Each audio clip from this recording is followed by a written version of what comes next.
So I'm going to speak in English for you today, and I'm really pleased to be here. In 2011, at 26, I got my first tattoo, and actually it was the last one. And I'm going to show it to you so you can understand what I'm talking about. Here, if it wants to work. Can you see it? No? Hello? Well, if you can see it, it's right here. Oh, here we go. So this tattoo is a code. It's a secret. Apart from my mother, some friends, and everybody who watched my latest TED Talk, I never told anyone. But today, I will spare you 10 minutes of suspense and tell you all what it represents. This is the date of my 30th birthday, the 20th of October, 2014. By this date, I promised myself I will have accomplished a specific list of goals in my career. By this date, I promised myself I will have accomplished some of my dreams. However, as I was approaching my 30s, I started to have doubt and feel lost. Today, I'm 33, and everything on this list does not interest me, and even worse, saddens me. So, of course, as expected, my mother asked me if I regretted having the tattoo. This is when I realized two things. First, it was a brilliant idea to not get it on my face. Second, I have the biggest lesson of my life printed on me until my death. Think about it. It's convenient. Every morning when I put deodorant, I'm like, oh, little reminder of what matters in life. So, today, I have a few questions for you. What if our dreams were not ours? What if today's society was conditioning us since childhood to a certain vision of success? What if our expectations and ambitions took us away from what makes us happy and impacted our society and the world? And what if this was mainly responsible for it? I'm going to leave it here because it's not polite to have it around. So let's go back to the list and why I ended up in a tattoo parlor. Like many of us, my choices and ambitions have been influenced by one, my personal story, and second, by the society and my culture. When I was young, I loved the theater. I loved doing it. I loved staying in class during the recess and play little scenes with my friends. I grew up with the feeling of not being protected, respected, or heard. I was mainly influenced by what I saw in magazines and on TV. And I quickly noticed one thing. The more people had success and possessions, the more they were respected. Since I was lacking acceptance and security, I tried to copy that. So I came up with an amazing plan. Artists are admired and loved. I was a really bad singer. I loved the theater. Here we go. I'll become an actress. Everyone will love me. Life is good. I set my dreams and my ambitions to heal my childhood wounds. I wanted to prove the world I was capable of something. So, I've been an actor for 10 years. I was on TV series on TF1 and France 2. And then at 26, I moved to Los Angeles to pursue my dreams. I wanted to be in Hollywood movies. Over there, I started to live the lifestyle I always dreamed of. This one. And I even booked part in American movies. But to tell you the truth, every time I filmed, I was bored. I could see the difference between the other actors who were there for their passion and the other, like me, in the corner of the room, scrolling down their phone, posting on Instagram. When I realized I wanted more from life, I was ashamed. I was scared of what people would think. I couldn't change my mind now. I've been doing everything for this career for 10 years. What would they think? Would they think I failed? The problem is, I started my career when it was the boom of internet and the arrival of social network and smartphones. And this impacted me way more than I thought. My smartphone became the continuity of my arm, and my avatar was completely mixed with my real self. So, to just be clear, I'm not here to criticize internet. It would be super rude as a digital summit. And I think it's an incredible way to connect, to create, and advance our societies. It was all fun and games when it started. It was great. It had the best intention. But now, are we really aware of what's going on before our eyes? How, really, are the big internet companies shaping our world, and to what extent? Our search on Google and Amazon, our feeds on Facebook and Instagram, news site ads, and that's just to name a few, are all filtered by algorithm, which means that everything we look at, everything we hear, is indirectly chosen for us. Big internet companies don't consider us as human, they just see us as data. Facebook, which has more than 2 billion members right now in the world, has been accused by its own employees to manipulate our emotions and decisions. A former executive at Facebook even said in the press, "Your behavior, you don't realize it, is programmed."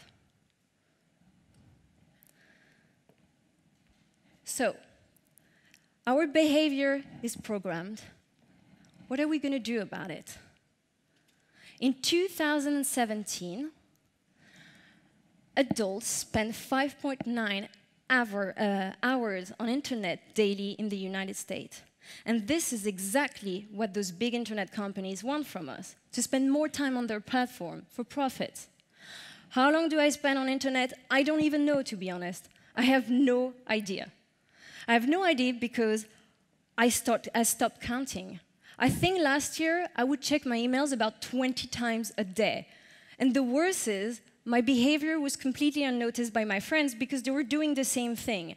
Now, imagine you're having dinners with your mother, let's say your mother or your family, and as you're eating, you leave your house, go check your mailbox outside every 2 minutes, and then you come back. And then you're like, oh, I'm going to check my photo album for no reason whatsoever. And you do it. And then you come back to the dinner.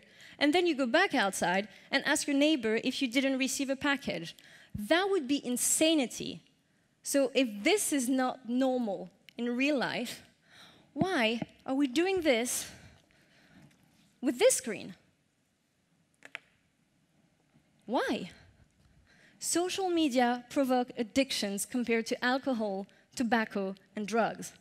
Alcohol, tobacco, drugs, even food industries are regulated. And some of them are not even allowed to advertise in some country. So why don't we address this addiction the same way we address any other addiction? I'm just asking. Manoush Zomorodi said in her last TED Talk that the only people who refers at their consumers as users are technologists, yes, and drug dealers. So, on a survey, we realize that most adults feel like social media are making them feeling bad about themselves. This is because the addiction is based on the simple fact that it's based on the way we represent ourselves. And, sorry, I need to drink. The way we represent ourselves, I don't know where's my, ooh, it's here. It's based on the simple fact that this addiction is based on self-representation and outside gratification. And the problem with that is that now, not only we have to face our egos, but we have to face everybody else's egos all day long, all the time.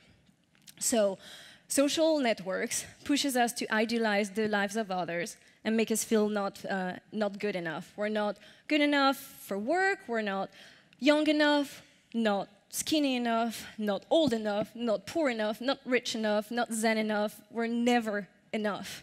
What it did to me, it destroyed completely my self-confidence. I started to do things I don't even like to be able to post about it. And I started to want things that I don't even respect because they're the opposite of my values. I admired, I compared, and I judged. And I liked, I liked, I liked. I liked all day.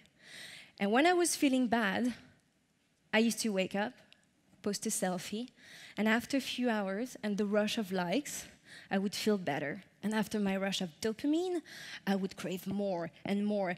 And then the evening would come, and I would feel bad again, and I would have to post. And this was a never-ending circle. But the problem with my filtered selfies is I was sending the message to my entourage and to young people that to be respected or loved, you have to rely on a distorted reality and values that the consumer society has imposed on us.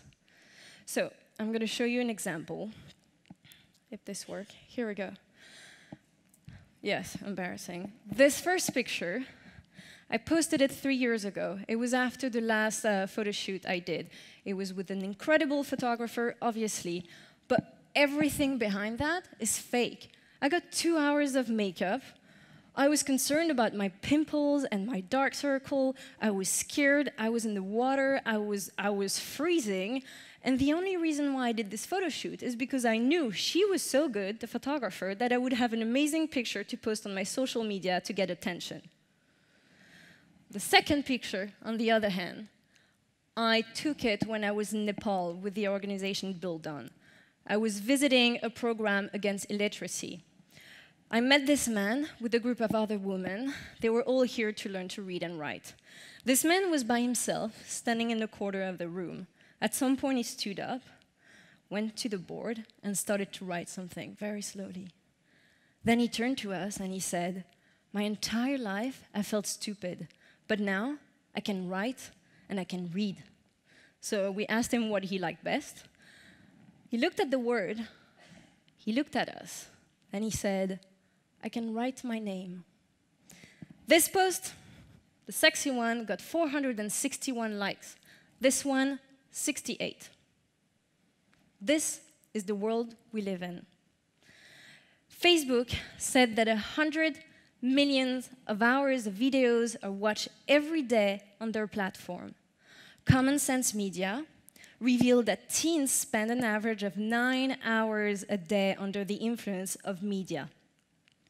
And Pew Research Center said that 24% of teens are actually constantly under the influence of their cell phone because it's always here in their hand, so they're constantly connected. So my question is, how can teenagers learn to know themselves, develop self-esteem, love themselves, and have the possibility to decide for their own choices if they're constantly under the influence and conditioned by media and social media? So why am I talking about it today? I'm talking about all of this because I want everybody to avoid to have the wrong tattoo. It would be great for people who remove tattoo, great industry, but we don't want that. And 25% of teens right now, when you ask them what they want to do later in life, they want to vlog. We don't know about what, but they want to do it. And that makes me sad because they have so much passion and so much to give to the world. Social media are creating desires and needs so we have a certain behavior. And this is just to feed short-term economy, the short-term corporate revenue with no understanding on the long-term impact on us and the society. And the long-term impact will be more far-reaching and radical than my little tattoo. Success of a company is only based on its financial success. Success should be about meaning and ethics. Success should be about finding our values and turn them into action. Success, in fact, should be about protecting our planet and bringing people together instead of competing over money and possessions. We should be celebrating the people preserving the environment and getting us together instead of the paper-thin celebrities on Instagram and Facebook. Did you know that the Dalai Lama has 1 million followers, and a TV reality star has 110 millions? Is that our values? Is it what we want the world to see or alien when they come and visit and be like, hey, so who are you? Well, this is what we do. No. From selfie to service, from competition to cooperation, from ecosystem to ecosystem, it is up to us to use consciously our like, share, and play button. It is up to us to redefine success. So I got some little more to say. I'm just going to take a little zip right here. Today, we are facing the edge of a cliff and a turning point. And I can't open my bottle. Here we go. Today, we don't have to ask the question if we're pro or con social media and technologies. No. Today, we have to know how we want to use them. Pierre Rabhi said, for super technologies, we need super conscience. I don't think we're there yet, but we can, because we're human and we have a big heart. So how can we leverage technologies to advance societies and build communities instead of being enslaved by them? How can we build amazing, inspiring, and life-changing startups and create movement on the internet without relying on people's addiction? How, this is on a very practical level, can we improve our well-being, our productivity, and our creativity if we're all in a hyper-connected workplace?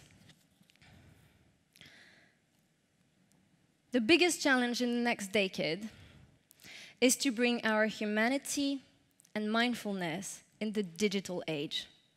Today, I'm not going to lie to you, I don't have the answers. I don't, and it doesn't matter, because neither do you, and I don't think everyone does. But now, companies are trying to make the move.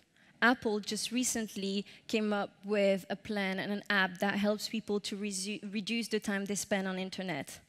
It kind of shows you your pattern, and you can set up daily limits. Tristan Harris, the former chief ethical designer of Google, he advises to not always be on internet. Actually, he says, try to disconnect as much as you can and just have a specific time in the day when you check your emails and you're on Facebook. There are ways to curate our time. Simple things. Turn your phone black and white. Turn off the notification. Put it in your pocket or your bag. See, I told you that wasn't very polite. When you're talking to people or petting your dogs. And last but not least, when you wake up, do not check your emails, Instagram, Facebook, news, your phone, nothing. Don't check anything, because unconsciously it gives you the impression that you've been missing on something during night, and then it increases the need to check more your phone. In few words, log out, tune in. Now, if we have more time for ourselves, we can use it for self-reflection and mindfulness. Maybe we can try to reconnect to ourselves, to others, and to the environment. And then the world would affect us less. And I know this sounds naive and everyone's like, yeah, this is like a rainbow world, but you know what? This is the key for a mindful life. It is the key for happiness. And it's so important that mindfulness movements are blooming all over the Silicon Valley right now.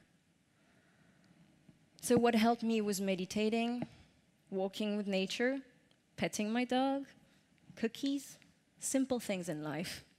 I actually had time to self-reflect, and I realized that I had to face my needs and understand them. It was messy, it was uncomfortable, I did not like it, my friends suffered, trust me.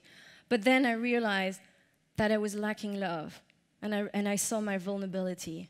And my lack of love became my act of rebellion against the system. I was so obsessed with love that I even decided to do a documentary about it. So 3 years ago, I left everything, and I asked my friend to do a documentary about love. It's a quest on 4 continents. We're going to try to see how love can change the society if we all made it a priority. We strongly believe that the lack of love is the cause of all violence, suffering, and injustice in the world. The documentary is called I Love Therefore I Am. Here. When I started this, it gave me a sense of purpose. Far away from the life I decided for me at the beginning. Far away from the life I wanted to show on social medias. But with the sense of purpose, I felt at peace. My ambitions were not triggered by my needs. It came from a sense of confidence. I wanted to give more. I was happy. So now, I asked you 2 questions before we go. What is the list behind your tattoo? And how can we help each other finding ours?